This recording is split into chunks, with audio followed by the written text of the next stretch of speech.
Hey, Southeast Missouri sports fans. Enjoy the show and want to take it on the go? You can find every episode on Apple Podcasts, Spotify, Amazon Music, or YouTube. Tune in as they air by searching SEMO Sports Zone wherever you may be listening.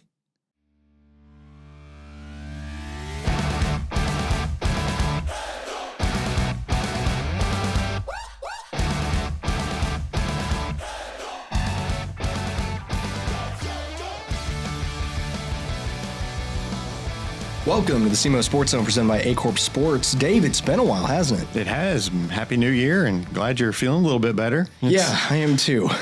It's been a heck of a couple of weeks, hasn't it? Yeah, a lot of basketball, but a lot of just sitting in bed and hoping that I'll be able to get up the next morning. Yeah, that's I'm fortunate so far. Knock on wood, it has missed me. I'm glad you're feeling better, and I'm glad we're back here. Where We've got a lot of good games. We've got a lot of weather coming in. We've got all kinds of shenanigans with the weather, but a lot of good basketball is kind of being slipped in here between these two winter storms. Yeah, we've kind of slipped into mid-season just kind of out of nowhere. So real quick, let's backtrack and just kind of wrap up Christmas since we didn't get to do that around New Year's.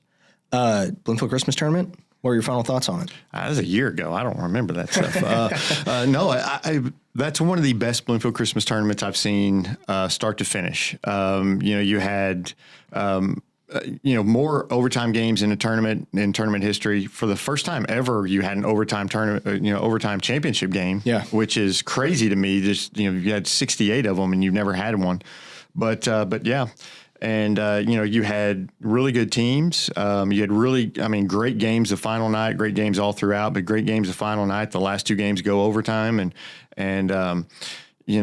just a well-deserving champion, I thought. And just a lot of excitement, I thought, with the tournament from start to finish, and just probably one of the best tournaments that I can remember. Yeah, and I think every game that night, barring the consolation championship, I think were just really just action-packed games back and forth. Let's start with Richland and Risco. That was I've been anticipating that game just because that's a matchup that I feel like happens every year that everybody's kind of expecting. But that kind of lived up to its billing too, because it's one of those times where I feel like Richland actually came to play and they were pretty consistent, but Risco just overpowered them. Yeah, honestly, Risco looked like the better team in that night, and Risco's playing really well right now. And Richland, we've said all along, they have some problems offensively. They were able to score a little bit. You could tell that Risco was a little tired defensively, but they were able to get to the rim and score.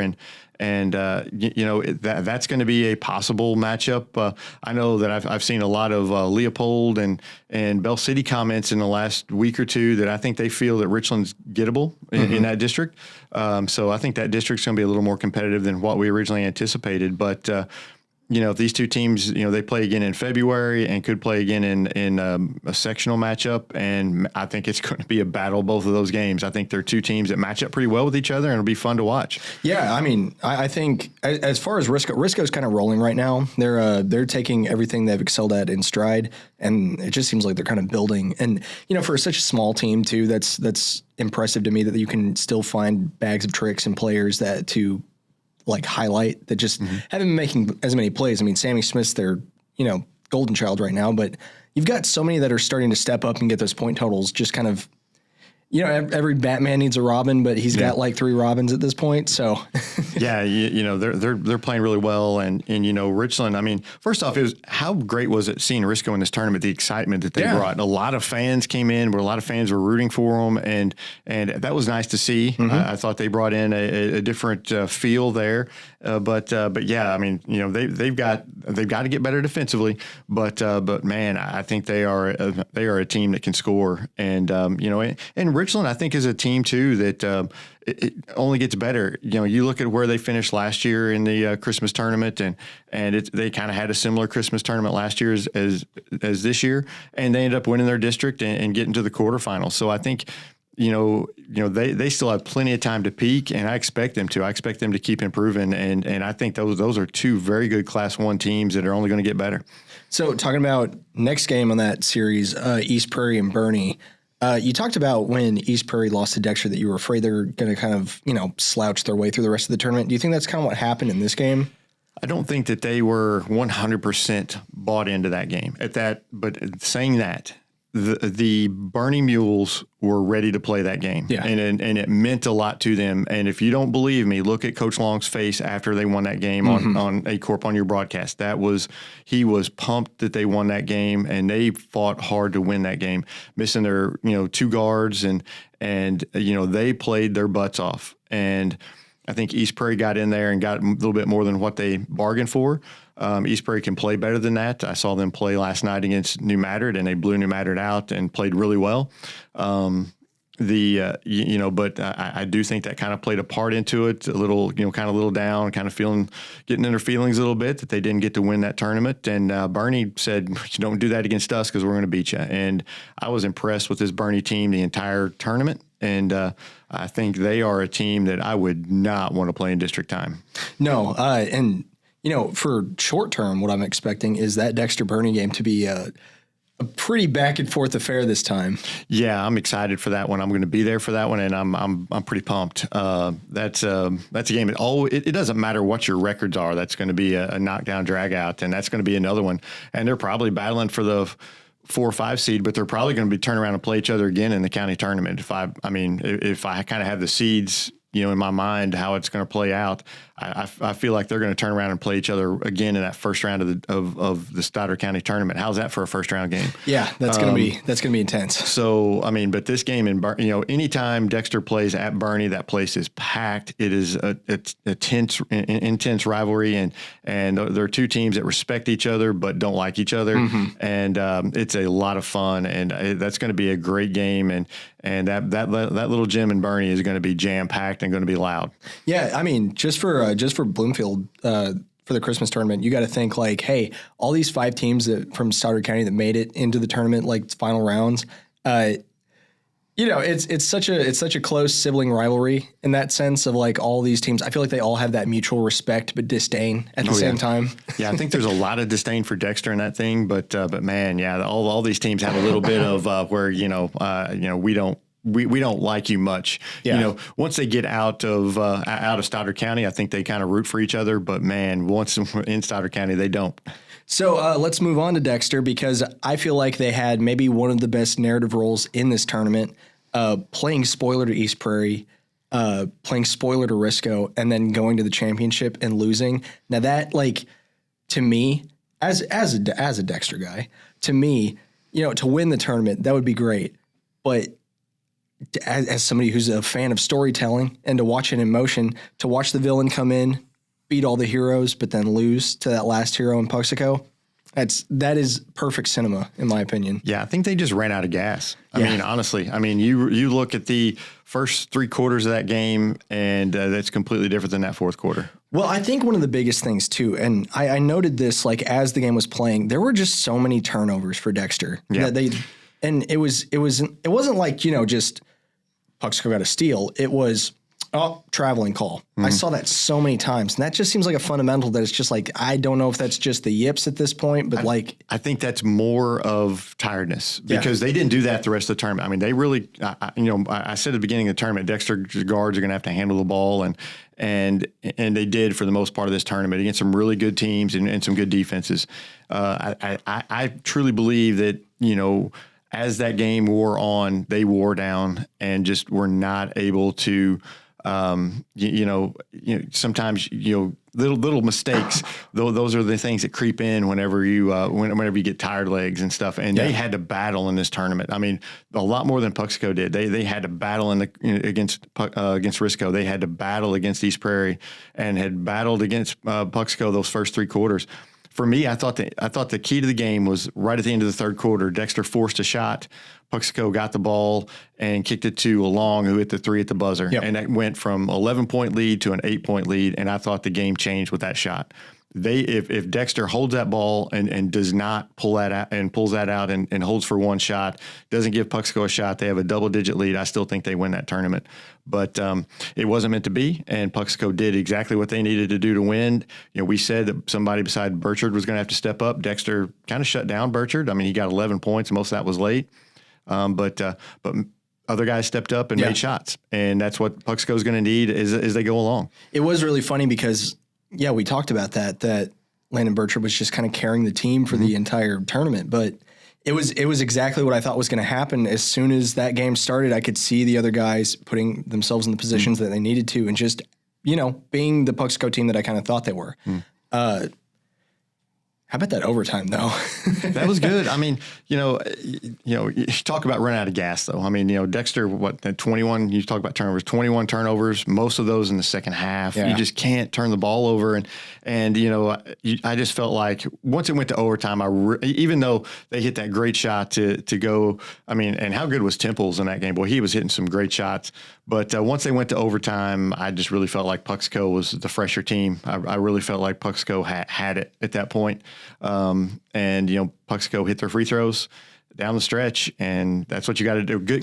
That's what good teams do. And Puxico did what good teams do, and they win those close games. They may not have had their A game, but they were able to win that game. They shot 30-something%. I mean, they didn't shoot it well, but they were able. Their star didn't get many points.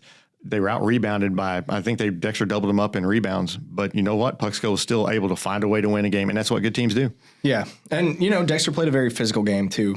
Fouling out, I don't want to pronounce his name wrong, Ibrahim. Him fouling out, that felt like a little momentum shift, too, though. It's just like, man, already you've got players fouling out. That's tough to rebound from. Yeah, he wasn't around much. And on two tough calls on the moving screens, and he's done that all year. Yeah. And it's just, unfortunate. And one of them, I'm like, I don't know, maybe not. It could have went either way, but, he's kind of earned that because he's done that a lot this year. And so I'm sure they're working on that in practice and stuff. And the key is to have that stuff cleaned up by, come district time, because they're going to have a chance to win that district that they're in. And Notre Dame's there, but I think Dexter's a team that can challenge them. And so we'll see as it goes along. But if Dexter improves the way they have from first of the year to the Christmas tournament, and they keep improving, they're a team that I think is going to be a force to be reckoned with in their district. Now, I don't want to be a naysayer, but I'm going to adjust that point with this point. Do you think there's some kind of aspect but this was the Bloomfield Christmas tournament, so Dexter turned it on? Or do you think they're going to continue that the rest of the year? We'll find out. I mean, you could very well be right, because we've seen Dexter play really well in the Christmas tournament and then come back and lay some eggs afterwards, and it just kind of regressed a little bit. Hopefully this is a young team, and so they're just continuing to grow. They've got some confidence now. And I think that's something that they can build on, but it's going to be kind of a wait and see. You could very well be right. I mean, they could regress, and we could, after seeing them play, I think they're a 14, 15 win team this year. That could be a 10-win team. Yeah. I mean, 6-6 now. Right. So we'll see what happens as we go through, and but I'm hoping that they continue to improve, and they've got one of the best coaches in the area to help them do it. So it's kind of up to the players at this point. On the other side of that coin, I don't feel like that is going to be an issue for Puxico at all. They are still rolling.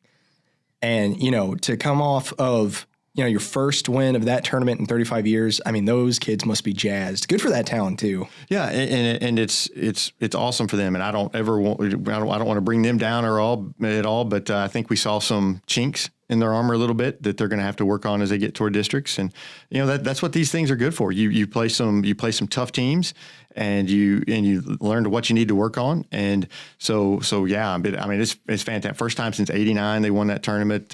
And it's well deserving too. They earned it. I mean, they played well when they had to. They didn't play well the entire game, but when push came to shove, they made the plays when they needed to. And that, again, that's what winning teams do. And they're going to win a lot more games this year.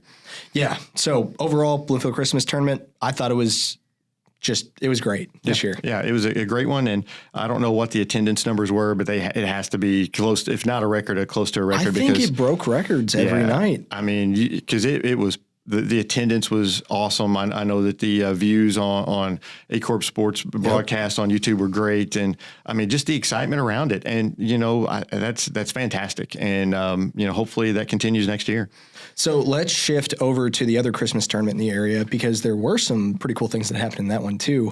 Like we kind of mentioned a couple weeks ago at this point, Scott City and Woodland finally got to play each other. Yeah, and that was a really good game. I don't know if you got a chance to see that, but man, it was Woodland Woodland got a big lead on them. Scott City, really rallied back late, but man, Woodland is good. Woodland is really, really good, and I've got them as my top team. And we may do some top tens, but I am super high on them. I've been high on them since the beginning of the year, and they are a good team. I went back and looked, and they actually beat Puxico last year. And so, I'm really high on them. They're very impressive. They've got Corbin Kinder who can score. Calvin Layton, he's a good shooter, but they've got 5 guys that can score. Yeah. I mean, they're just tough 1 to 5, and Scott City is right there with them. I want to see that district championship game because that will be a battle of all battles because both of these teams, they match up very well, and I think that's just going to be a fantastic basketball game. It's so nice to see sleeper teams like this, like teams that I feel like people don't talk about, but they're just competing with each other so well. And like you said, like Woodland looks awesome, 10-1 right now. They're just rolling. But Stoddard County tournament, they're going to be such a threat. But I don't feel like most of Stoddard County is like acknowledging Woodland as the threat they are. Yeah, we'll see come seeding. I mean, you would think that they're going to be a 1 or 2. You would think they'd be a 1 or 2 seed. And it's just who do you think is going to win? If you're a coach and you're seeding, I mean, just who do you think is going to win between Woodland and Puxico?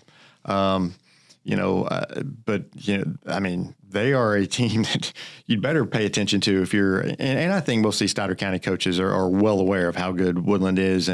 But you look at other teams that played there. Bell City's got a winning record and playing well. They've already beat Richland as one of their wins, and they're playing real well. And Advance got a win last night against Delta, and they're a team that's, I think they're like 4-7, but they're playing pretty well. And that's probably going to be your 8 seed. Mm-hmm. Like that's a really, really good 8 seed. So yeah, that Stoddard County tournament will be loaded, but that Woodland Scott City game was a lot of fun. And, you had the Jackson Cape Central game, which was, I thought was a kind of a letdown after the Woodland Scott City game. I mean, I hate to say that. I mean, it was a good game, but they're 2 teams that play each other a lot. You just saw them play a couple weeks ago, but that Woodland Scott City game, I thought there was a lot of buzz around that. Yeah, but you got to consider this for Jackson. It was a pretty big win for them. Oh yeah, great for them, and they're playing really well right now. They are. They beat Farmington after this tournament, and Farmington's a really good team. Farmington was undefeated coming in.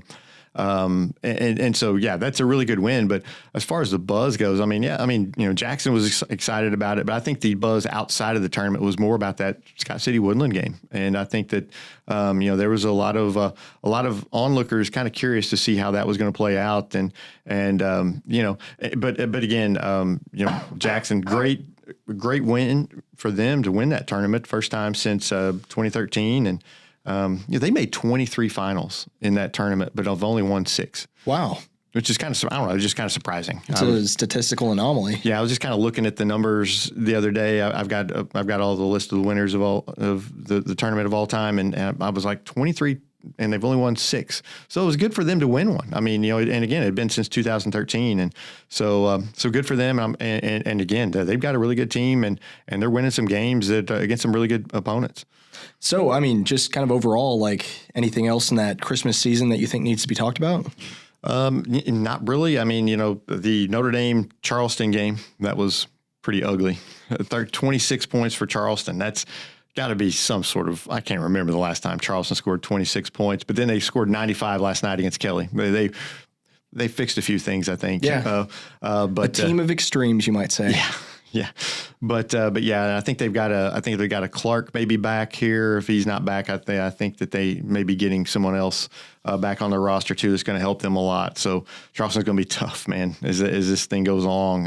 Don't not pay attention to Charleston, but that was kind of an ugly game. But no, I mean, I thought both Christmas tournaments, I think there was a lot of attendance at the Christmas tournament up in Cape, and just a lot of excitement with both Christmas tournaments. And both of them were good tournaments. I mean, both of them, you had some upsets in the Cape tournament, which a lot of times you don't have. And but just I think both tournaments were just great, and I like seeing the excitement around both of them. So moving on to kind of more regular season where we're at right now, what's kind of a team on your radar that you think is the most exciting to watch? most exciting to watch. I've got a couple of those that I'm very paying a lot of attention to, and one of them is Risco. That just because they're so much fun, they've got a lot of guys that score. Their game against South Penn last night was a lot of fun. That was kind of a. Honestly, I was glad to see Risco win that game. I saw some stuff on social media from some people that were like, "Oh, well, you replaced." South Penn with Risco. Well, South Penn would have done better in that Bloomfield Christmas tournament. Well, maybe not. Mm-hmm. Risco, that was a good win for Risco, and they're fun to watch. They get up and down the floor. They play, they play a fun brand of basketball. But Hayti is a team that's really fun to watch. Their game against Campbell, boy, they were hitting a lot of shots. If they hit shots like that, there's nobody going to beat them.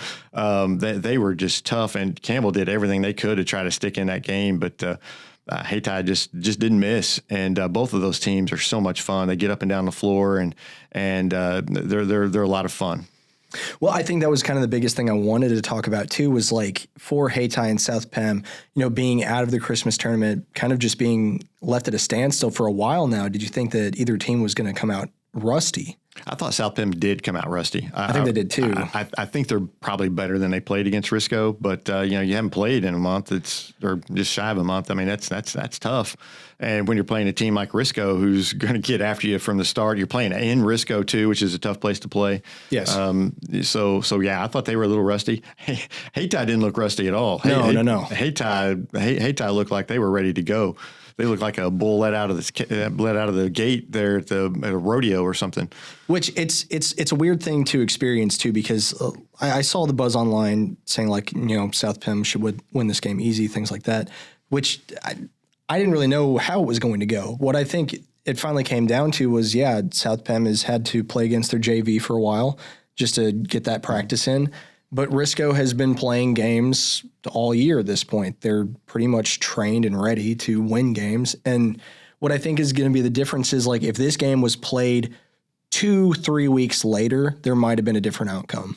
And I agree. I very well could have. And, you just never know. But it's such a small sample size for South Penn. Yeah. I mean, are they just not maybe as good as we thought, or was it rust, or is it, who knows? I mean, but we'll find out because they'll have some games here coming up, and I think they're playing Bakersfield or somebody on Wednesday night. I think they're playing Malden soon too. Yeah, I think they've added some games, but they added they're playing Bakersfield. I don't know if they're going to California to play that or where, but yeah, they're picking up some more games, and that's what they need is just to get some games, and they're going to be fine. They're going to be one of the top teams around here in Class 2, and they're you could just see on the floor they've got a lot of talent. And they've got that Final Four to fall back on, that experience that they have that where some of these other teams don't. So I think they're going to be fine. And who knows, maybe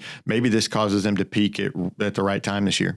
Yeah, I think my favorite thing to watch about them, especially right now too, is their really aggressive defense. Mm-hmm. They you could kind of see the panic every time somebody gets double teamed. Is that they're just like, I'm in the backcourt and I don't know what to do right now, so I need to throw it somewhere. And, for South Penn too, like their athletic talent to capitalize on that, they will throw themselves at the ball wherever it's at.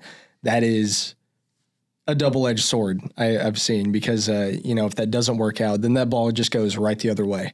Yeah. And, but Coach McGowan, boy, he's always got them ready defensively. Yeah. And they always play well defensively. And a couple of the things that I saw, I'm sure will get taken care of pretty quickly. And because some of those things you just can't, those situations may not come up in a practice, and so they come up in a game, and you learn from those that way. So I think that's a huge thing for them is just playing games and just having that in-game experience. And like I said, Coach McGowan's a really good coach. So he'll get them going, and they'll be just fine. But they're going to be a really good team. But Risco, they are a good team. We know for sure, and they're a team that's kind of rolling right now. Risco knows how to bait a foul. Oh my gosh. Yeah. And Sammy Smith, 35 points on the night. Insane. Yeah, and he can find that contact when he needs it, and is strong enough that he can put it in. But I was impressed with Eli Rogers. Mm-hmm. Boy, he that that giving them a third guy that scores like that is huge for them, especially as you get further and further into the season. Just somebody else that you're confident passing to, that you're confident he's going to hit a shot for you. And man, he had a great game as well. I was really impressed with him. So you can't just depend on two guys. They're like kind of East Prairie. You can't just focus on two guys. You got to focus on three. And when you have to focus on three, that puts a real stress on your defense. Yeah, I think a supporting cast is what can win you a state title. Mm-hmm. A really good player. I mean, it looks really good on paper, but yeah, to win a ring, I think you need everybody pumping on all cylinders. Yeah, you don't see a lot of teams win a state title with just one guy, and you're right. It's that supporting cast that's what kind of lifts you to that different level. So let's talk about a few games that are happening over the next couple days. Maybe. Yeah, maybe. We'll see. Big maybes on that, because I don't really know where some of these have landed on some of the reschedules too, but I thought I'd bring up a couple of them. One I'm interested to see, not to keep talking about Risco, but Risco and Bell City. Yeah, I think Bell City is going to struggle with Risco a little bit there. Mm-hmm. I think that if they play that game, it's going to be tough for Bell City, because Risco is going to get up and down the floor. They're going to run, and I don't know if that's just the way Bell City likes to play a whole lot. They like to get after it defensively, but I don't know. I like 3-point shooting. Yeah, I don't know if they've got the horses to compete there. Maybe they do. We'll find out. They did beat Richland. Richland, but it's just, I feel like Bell City's style is more suited to play a Richland than maybe a Risco. We'll find out. Maybe I'm wrong. But that ought to be a really good game, and again, another Class 1 kind of matchup to kind of see where teams stack up. But I kind of feel like Risco will have their way with that one. Yeah, I would imagine that's how it's looking on paper. But hey, I thought the same thing when Bell City and Richland played too. I mean, and that's fair. That's definitely fair, because you never know. I mean, and this Bell City team is not the Bell City team we've seen in the past. They're a good team, and as they get healthy too, that's going to help them a lot. And so we'll see who they get out there. But yeah, that ought to be, again, they could surprise us like they did against Richland. Another game that I have highlighted, I have Dexter and Cape Central. Now, I don't foresee Dexter winning this game, but I'm curious to see how they do. Yeah, coming out of Christmas and you coming off this break and everything, like we talked about rust, and there could be a little rust for both teams. Cape Central, I still don't know about this Cape Central team. I don't know if they're an up-tempo team. I don't know if they're a team who's going to slow you down and try to. If they slow you down, and Dexter could have a puncher's chance there, maybe. I would assume that the Cape's going to get after the guards, try to force some turnovers, get up and down the floor. Mm-hmm. You would think that's probably what they're going to try to do. We'll see how Dexter handles that. I'm like you. I don't foresee Dexter winning this game. Cape Central, too much talent, but and typically talent's going to win out. Kind of what happened against Jackson. Talent won out. At the same time, I mean, Dexter, who knows? They kind of surprised us in the Christmas tournament. Maybe they surprise us, Thursday night. But we'll see. They're going to be playing in the old junior high gym. I don't know if you've ever been there. It's a different type of gym. It's kind of cool. It's really big, kind of cavernous. But and they won't fill. For that game, they're not going to fill it for just a regular season game like that. But yeah, there are a lot of games there, and that I've been to in the past, and. Kind of a different kind of lighting situation. One thing, you don't have the orange walls like you have in our high school gym, so I like that better. But yeah, it's just a really cool place. So I think they'll enjoy playing that, and I think the fans will enjoy going to kind of see that old gym again that used to be used for a long time.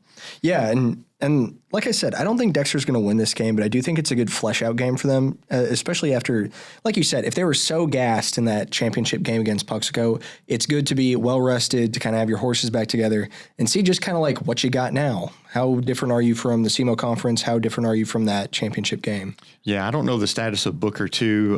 They really need somebody to come off the bench that's got a little bit of size that can hit some shots. I think that would really help them a little bit, too, to give them a little more inside defensively.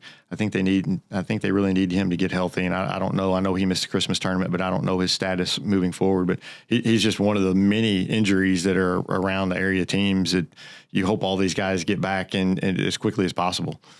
Another one I have kind of highlighted, mostly just because of where they're falling on their wins and losses category is Hayti and Cooter. But I'm really just I like seeing Hayti. So yeah, I think if I'm Cooter, I don't want to catch Hayti right now. No. Hayti seems angry, just angry. They played a really good game on Tuesday night. We didn't mention that against Neelyville. Yeah, they played them very close, which I wanted to address this. Neelyville's 2-10. The best 2-10 you're going to find anywhere. Yeah. I looked at their schedule and I'm like, you got to be kidding me. That's who they've played. I mean, they have played a tough schedule. They played Campbell twice and played them close, played Risco close. They're playing all these teams close. And I mean, they're just falling short. Mm-hmm. I'm like, but they have played a really, really tough schedule and good for them to play that schedule like that. But it's not going to get you a lot of wins if you're kind of a younger team like it seems they are that is trying to build up. But man, yeah, and they gave Hayti everything they wanted, and Hayti was able to pull that out in the end. But I tell you what, Hayti is a team that right now I'm not wanting to play because it seems like they're kind of angry coming out of Christmas, and they're they've improved a lot from the beginning of the year. And man, if they're hitting shots like they did against Campbell, just have fun with that. Yeah, and like I said, I mean, this game might not even be a game. I don't know, but I want to see what Hayti does week to week now. Yeah, and it's a game definitely to keep an eye on. Cooter's got a pretty good record. I don't know, I don't know how good they are. Again, they haven't played a lot of teams that I've seen. So, and I have not seen Cooter at all. So this is kind of a measuring stick for me just to see how good Cooter is. And I'll be anxious to see what happens in this game for sure. Yeah, and I mean for Cooter, I mean their conference is a little weak, I would say. I mean you've got teams like Clarkton, Gideon, North Penobscot. Yeah. That's going to be kind of a tougher sell for are you doing really well because who do you play? Yeah, and Risco's kind of stepped out of that conference a little bit for these wins too, and that's kind of helped them, I think, get noticed. And the Bloomfield Christmas Tournament helped them get noticed big time. I don't know. There are not a ton of games that I have highlighted that I'm just really itching to see. Yeah, no, there's a lot of, there's the Notre Dame New Madrid game. It's very lopsided. Yeah, there's the Notre Dame New Madrid game. I've seen New Madrid play. I saw them play East Prairie the other night, and they're kind of going away from some of the younger guys a little bit, and kind of giving their veterans a little bit more of a chance to play a little bit. And Ramon Brooks was outstanding against East Prairie. I think I had him for 26 points, 18 rebounds. I mean, he was great against East Prairie, but yeah, they turned the ball over too much, and East Prairie turned up the pressure in the second quarter and blew them out after that. Just too many turnovers, and East Prairie just turned into easy layups and dunks. East Prairie played the way that we thought East Prairie would play in the Christmas tournament, the way they started the Christmas tournament, just very aggressive and up tempo. But New Madrid, they've got to get some things fixed. And Notre Dame's playing. I mean, they're not playing poorly. They're gonna play you a slow down. We're gonna grind you out. We're gonna we're gonna try to hit some threes, but we're gonna get after you defensively and make it tough on you. We're gonna make you uncomfortable. And so that's going to be, I think Notre Dame's going to be a tough matchup for New Madrid for sure. Well, especially if they can compete with Sykeston too. Yeah, and I think a lot of people were surprised about that after they saw the way they played in the SEMO Conference Tournament just about a week and a half before, whenever they played. And so, but I mean, it's Notre Dame is a team that they've got to hit their shots to be successful. But they've really kind of gotten after it defensively this year a lot more than in years past, I think. And I'm very impressed with the way they play defensively. That game against Charleston in the Christmas tournament, it was an ugly game. Both teams, playing in a fifth place game, they're not used to playing in those games. It's kind of the East Prairie situation. I don't know if both teams are 100% bought in, but I tell you what, that I'm very impressed with what Notre Dame's done defensively. And if they hit shots, they're a team they can be really, really tough. But they just haven't really hit a lot of it this year. They've not gotten hot from they've really not got Johnson going, but maybe a game or two. And I think once they kind of get him going and get things rolling offensively, they're going to be even tougher. But the defense that they bring is going to be a tough matchup for New Madrid, I think. Which, I mean, to me, and I don't want to sound like a despondent naysayer or anything, but when you have a team that is so senior heavy like that, it kind of feels like you're trying to stack the deck to win. And for them to be such a mixed bag, I mean, if they start popping off defensively, I mean, that's great. But, I kind of expected more going to the SEMO conference. So unless they really start to ramp up now, I don't really know about Notre Dame at this point. Yeah. And again, I think that's a district that Dexter's kind of made themselves, they've kind of knocked on the door and said, hey, we are going to be competing for this. It's not just going to be a Notre Dame runaway, which everybody kind of thought when the year started. I still think Notre Dame's the favorite, but Dexter has definitely closed that gap. I think Kennett's closed the gap, to be quite honest. If they have a healthy Dyson Watson and some other guys in there as they kind of get better, I mean, that's a tougher team too. But I still think Notre Dame's the favorite. But I'm like you, I've kind of got to see a little bit more. I mean, they've got to get clicking offensively because you're not going to win. Playing the way they played in some games, and they've been a lot of up and down games for Notre Dame this year, and that's you can't really have a lot of success that way. You got to start playing better, but you got a couple more months before you have to really have it dialed in. So, and you're losing about 70% of your team after this year too. Yeah. That's going to be tough for them next year, but it is what it is. Some teams are like that, and I think it's kind of strange because the SEMO Conference, most teams are kind of younger this year in the SEMO Conference, with the exception, I think, of Sykeston and Notre Dame. Both of those teams are, they're both senior heavy. Yeah, and I think overall, and my coworker brought up this point to me. I kind of want to get your take on it. Is that he said he's like, I feel like this year's kind of just been down for basketball in this area in general, aside from maybe the Boot Heel.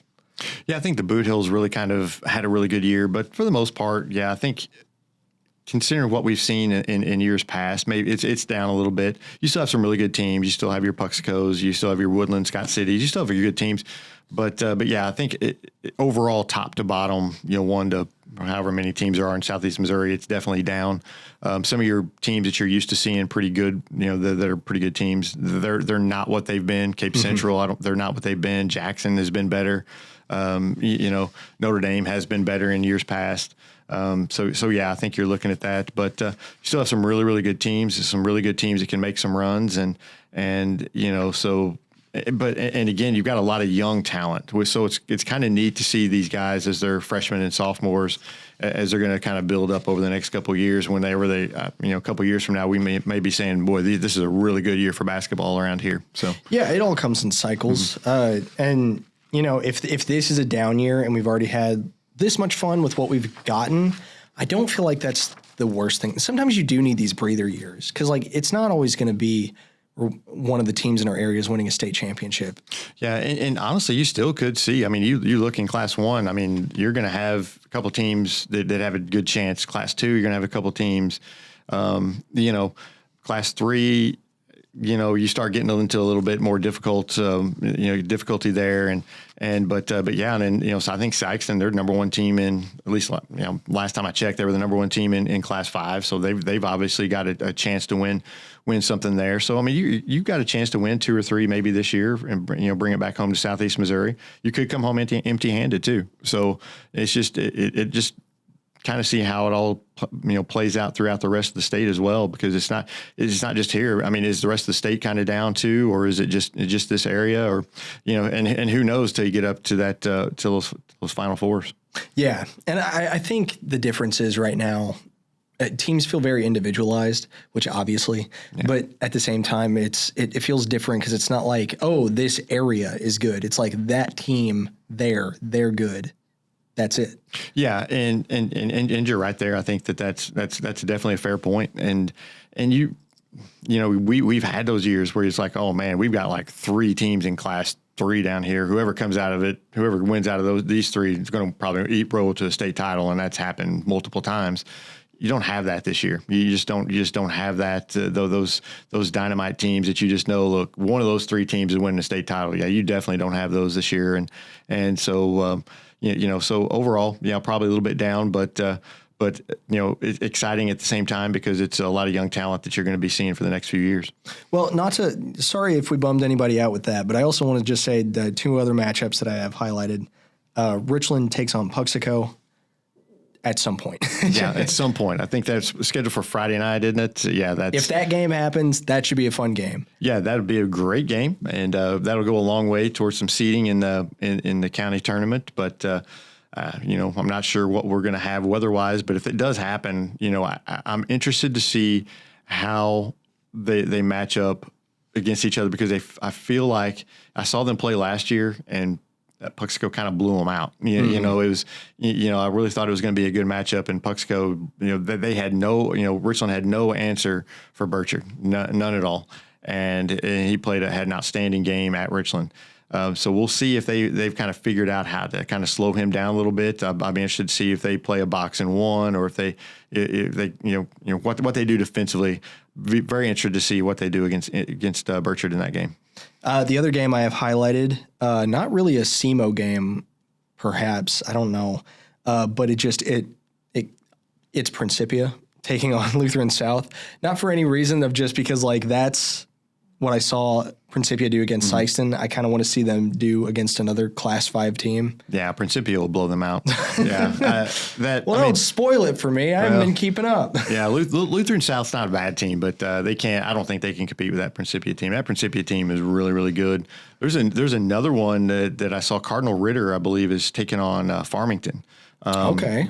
I believe it's Thursday night. And I'm interested to see I don't expect Farmington to win that game at all, but I'm just kind of curious to see how Farmington kind of stacks up against a team that's real athletic like that. They just lost to Jackson. That was a tough loss, but Farmington's really bulking up their schedule in order to compete with the Sikeston. And they're really trying to, figure it out up there, and they really think that they've got a shot this year to win that district. Well, how senior laden are they?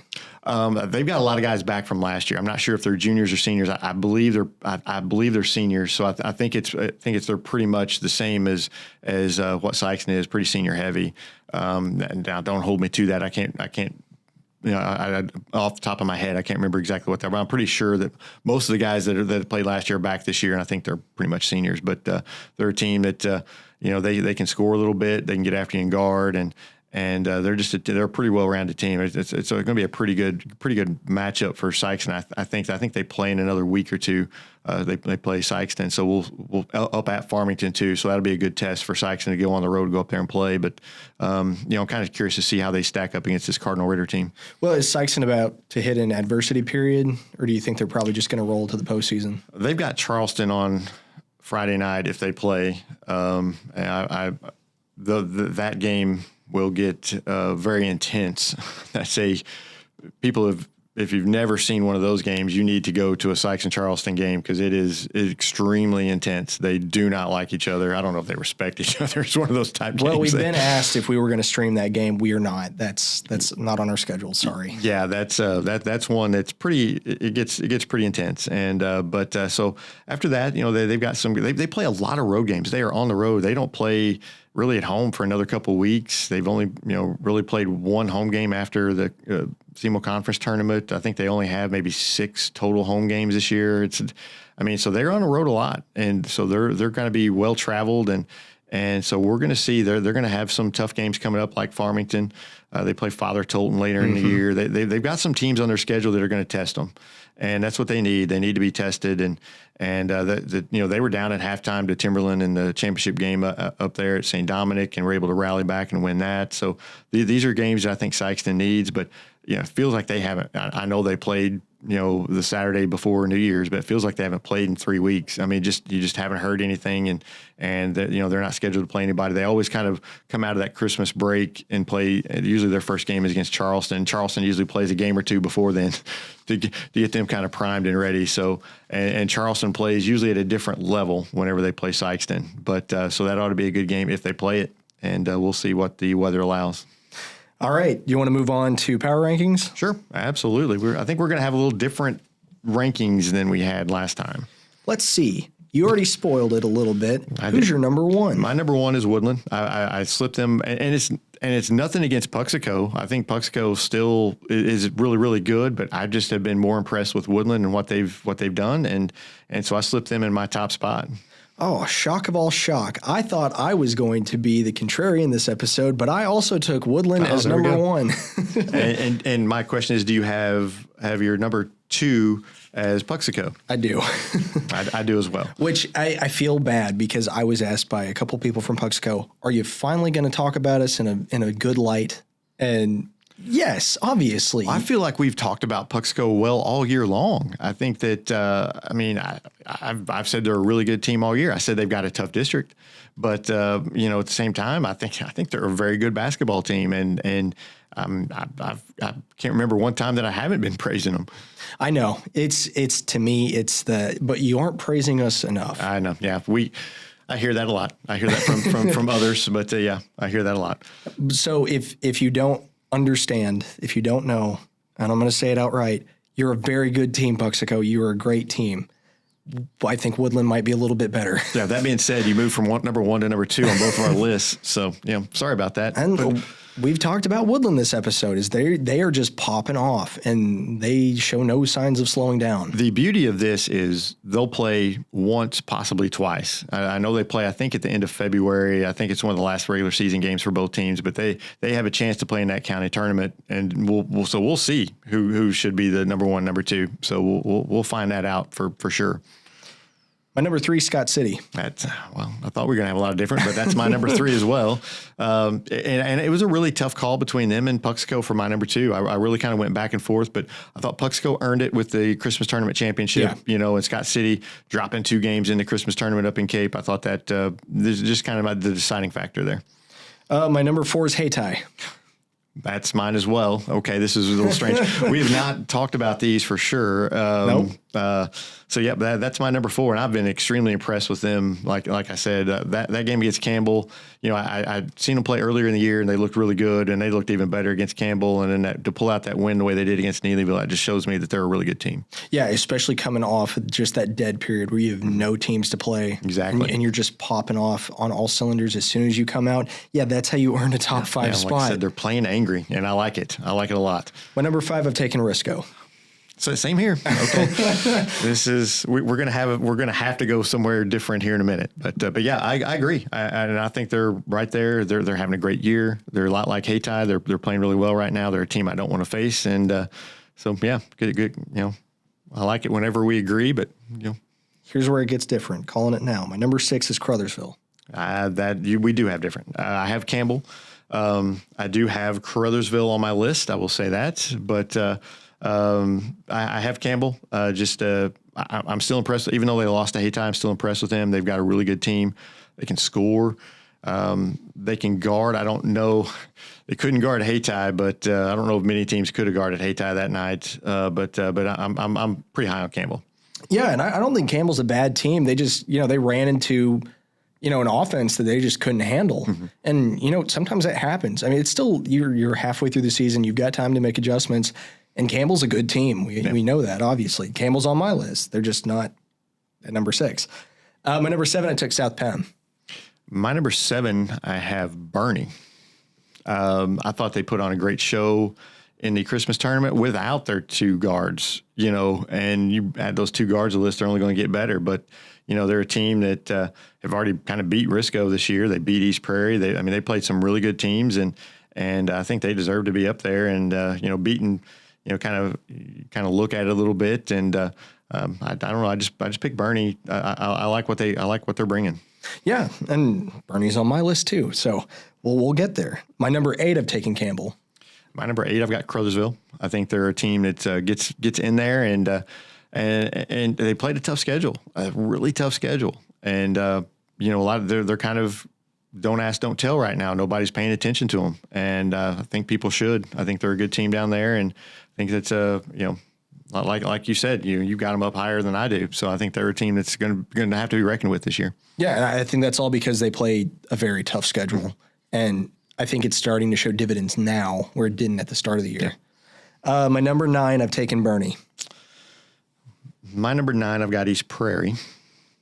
I know there's a lot of people thinking, we're missing a team there. We're missing a couple of teams there. But but yeah, I still like East Prairie. I know that they kind of laid 2 eggs in the maybe not laid 2 eggs, but Dexter beat them. I think that was kind of a letdown. I think Dexter played a style that East Prairie just struggles with. And then I think they against Bernie, I think everybody kind of thought they would beat Bernie pretty easily. They didn't. So I think kind of people got down on them, but I saw them play the other night and they looked really, really good against New Madrid, just embarrassed New Madrid. And I think they're still really good, like we had them earlier in the year.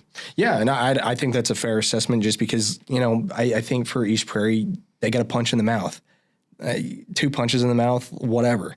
But it's for them, you can see that latent, just like we're pissed off all the time, and they bring that to the game sometime. Yeah.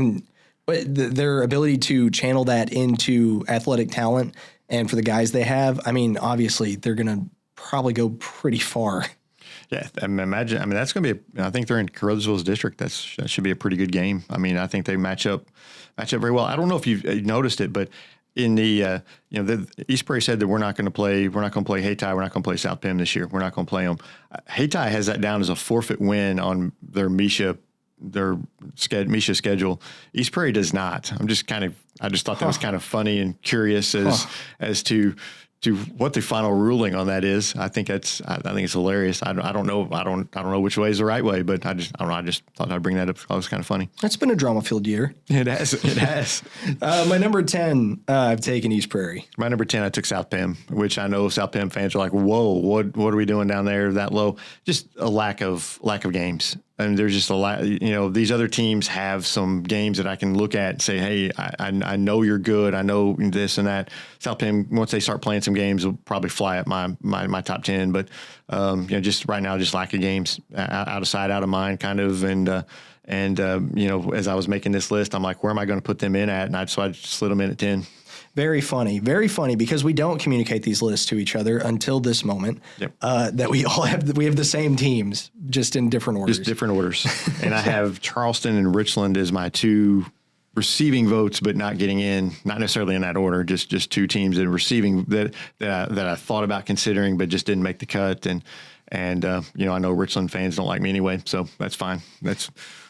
It is what it is. Well, I think this is kind of a harder week to gauge who's kind of in your top 10 regardless, just because we're coming off of that, that Christmas malaise. And, getting back into regular season, you need to see some teams play some consistent opponents before you can kind of gauge. It's a tough pick. I mean, pick out your top 10 teams. Who do you think is going to be? Because these are some good teams. Yeah. And it's hard to slot them into certain spots because you really don't know. And even after they played, you got a pretty good resume here of a little month and a half of games. It's still tough to figure out who's playing, who slots where.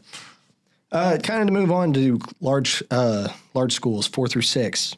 Yeah, I see your face. Yeah, you've got your 5 picked out, I assume. Yeah, I'm assuming the top 4 is going to be the same on that one. Let's see. I've got Sykeston in 1. I've got Jackson 2, Cape Central 3, and Notre Dame 4. Yeah. Now my question is, who's your 5? I picked Dexter. I did too. I did too, for one reason. I have my policy. I said during football season, if you lose like by 60 points or whatever, you don't get you don't get ranked in any poll. I know Poplar Bluff lost to Vashon, and I know how good Vashon is. Yeah. I know that, but you lost by 150 points. You don't get in the poll this week. Maybe next week. They play West Plains, I believe Wednesday or Thursday night. You win that game, you'll probably be right back in there because, but just my own personal policy. See, I look at it this way because I think Dexter could have beaten Poplar Bluff in the SEMO conference. They should have. And I think right now that you've kind of, worked out some of those rough spots that you've been dealing with, if they played again this week, that might be a different game. Mm-hmm.